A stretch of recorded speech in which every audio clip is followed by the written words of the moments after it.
Hi everyone, Suzanne here. I hope you're all well and welcome to Sew Custom. Today's video is how I sewed up this little number.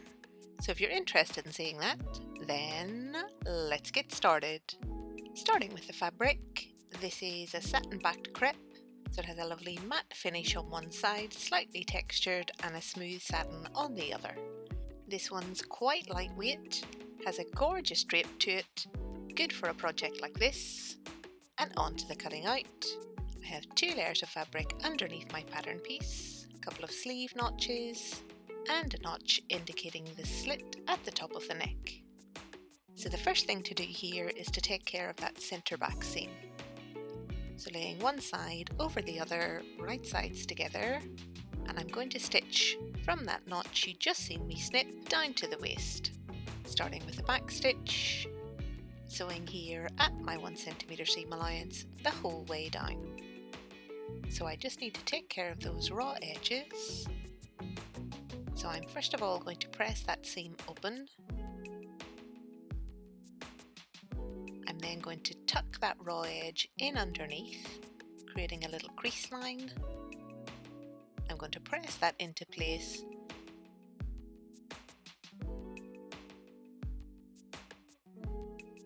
and pin, and ready to stitch. So I'm placing my needle as close to that crease line as I can get, using a little bit of a longer stitch length, taking this nice and gently the whole way up, starting and finishing with a back stitch. So that's one side complete. I'll do exactly the same thing on the other, and this is the result. So on the inside it gives a really nice clean finish, and of course I have that practical opening at the top of the neck, and on the out a good bit of interest there with those stitch lines. So that's the prep work on my back complete, and this piece is now ready to be joined to the front at the shoulders. So on to the front. I have 1 layer of fabric underneath my pattern piece, my sleeve notches, and then I have a few pleats along that bottom edge, and I'm just going to snip the leg of each. This will just make sure I get all of my folds in the right position. So the first thing to do here is to take care of those folds. So I'm just picking up that bottom edge at the first notch. I'm then folding it to the second and popping in a pin. And I'm going to repeat for each of my pleats. So I have 3 on each side. So that's the first 2 in place. And I'm making sure my notches are lined up and that bottom edge. That will not only ensure that my pleats are in the correct place, but also the direction the pleats are falling in is correct.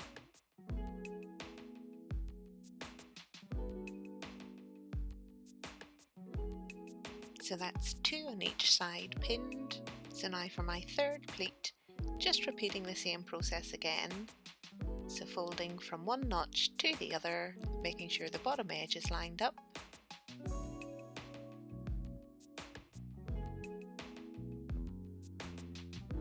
So for this last pleat, I'm going to fold one side right over the top of the other pleats and pin that bottom edge.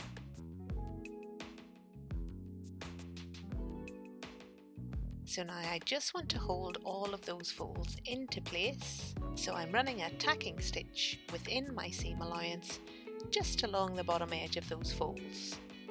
That will just help to make sure that nothing moves around when I'm trying to put this little blouse together.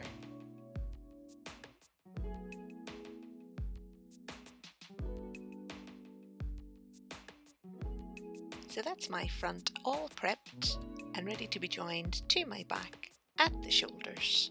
My fabric is right sides together, lining up those shoulder seams and pinning.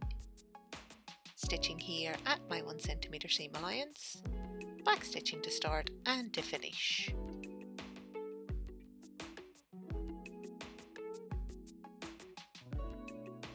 So I just need to run that raw edge through the overlocker and press those seams out, which you can see I've went ahead and done here. And now that that's done, I'm ready for my sleeves. I have 2 layers of fabric underneath my pattern piece, and the usual sleeve notches around the head. So I've laid my bodice front and back flat,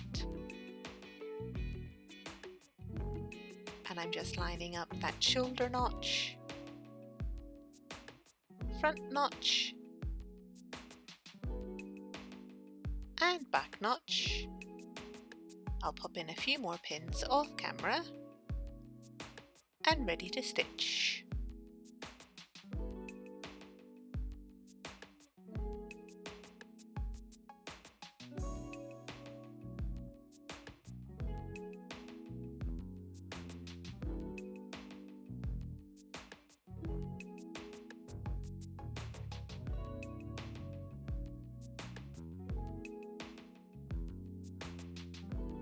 So I'll run that raw edge through the overlocker and press, and this is the result.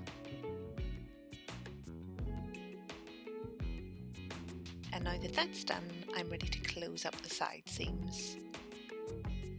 So laying my back over my front, lining up those edges and pinning, and ready to stitch.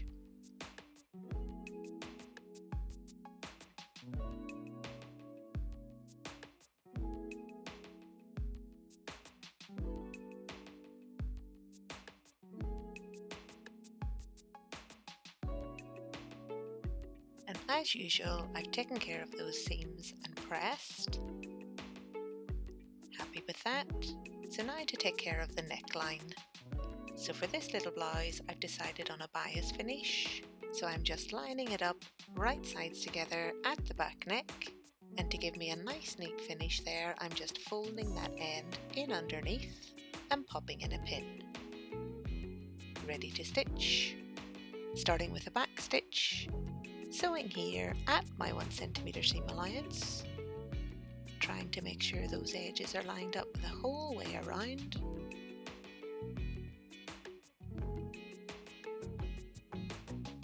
And then when I come back to my starting position, just trimming the excess bias, tucking it in underneath and sewing directly over the top.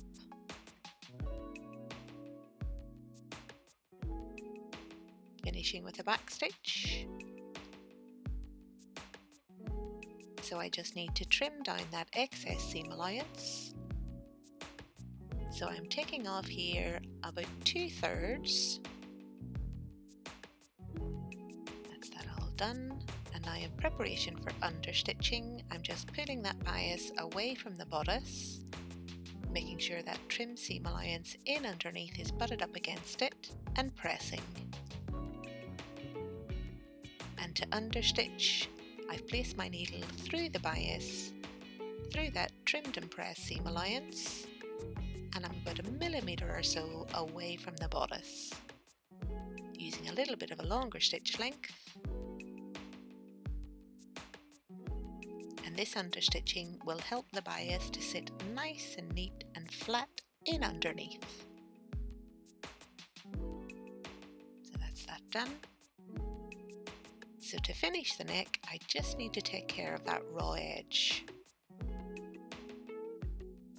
So I'm just folding, giving myself a nice crease line, pressing into place, and folding again.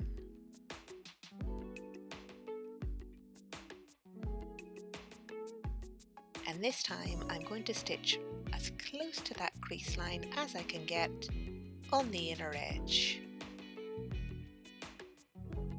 So using that same longer stitch length, trying to be as neat as possible here.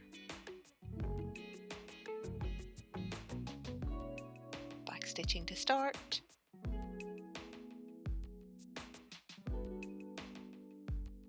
And back stitching to finish.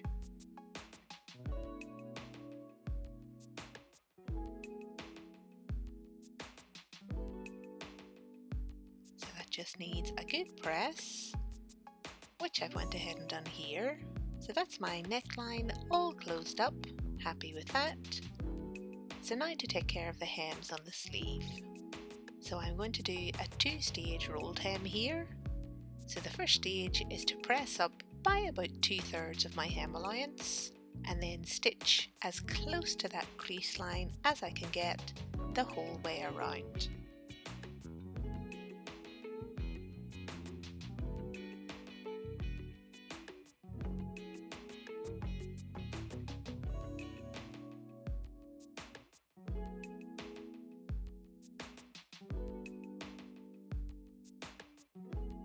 And then, just like I did on the bias before, I'm going to trim down that excess hem allowance.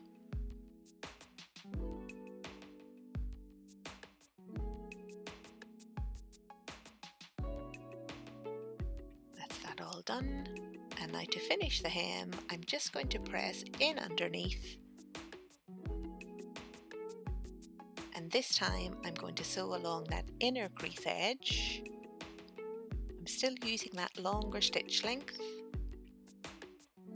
starting and finishing with a back stitch.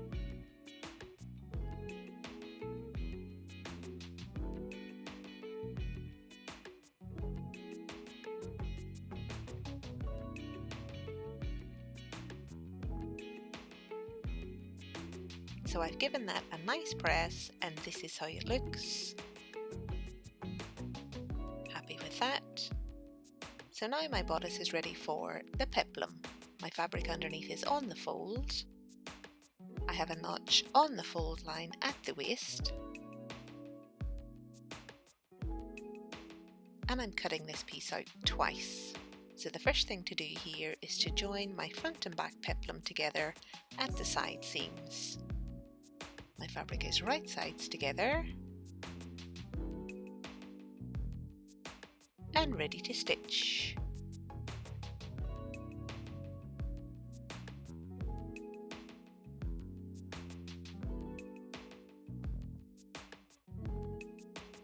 So I just need to take care of those edges and press, which you can see I've went ahead and done here.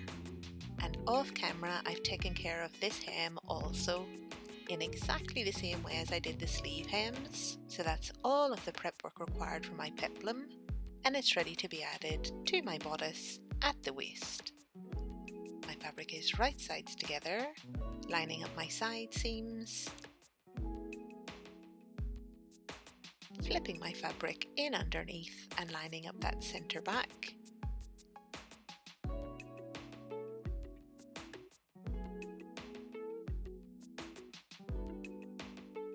I'll pop in a few more pins off camera and ready to stitch. Starting with a back stitch at my 1 cm seam allowance the whole way around.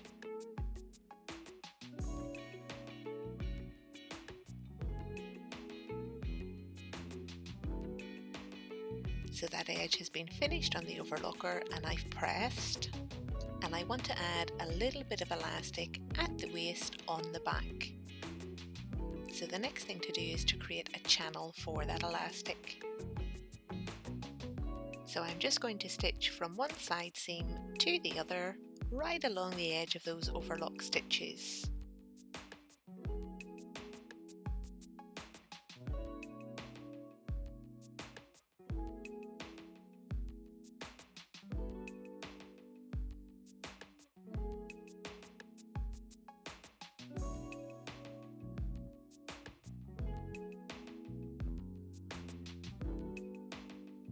So that's my channel all created.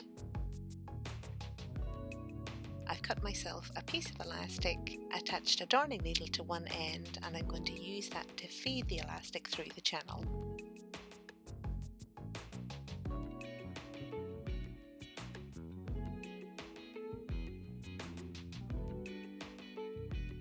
And then to make sure my elastic doesn't get lost, I'm just going to pop a pin at one end, feed through the remaining elastic and pin the other.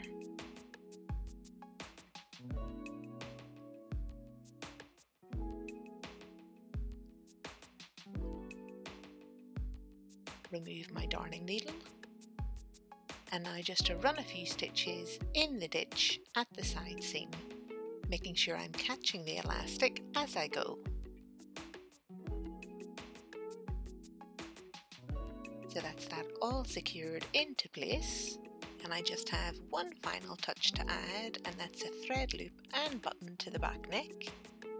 I've went ahead and put that on off camera, and with that, this little blouse is complete. So I have that gorgeous seam finish down the centre back, got my sleeves all in place, my bias bound neckline, that elastic at the waist, and those beautiful rolled hems. And on the front, all of the interest here in those beautiful folds and pleats. And this is what it looks like on. So I'm super happy with how this has turned out. This is the first time I've tackled a patterning project like this one with all of those folds and pleats, and I'm really happy with the result. I think this detail adds so much interest to an otherwise really basic little blouse. I love the shape of the sleeves. I love that they echo the same shape as the peplum. I'm really happy I put the elastic in at the back waist. It means that this top is super comfortable, but yet looks a little bit more dressed up. And the best thing about this little blouse is the amount I learnt trying to get that patterning technique right. So I really hope you guys enjoyed the video. I hope you found it useful. If you did, give it a thumbs up. If you've not yet subscribed, please do, and I shall see you on Friday. Until then, I hope you have a fantastic week. Bye, folks!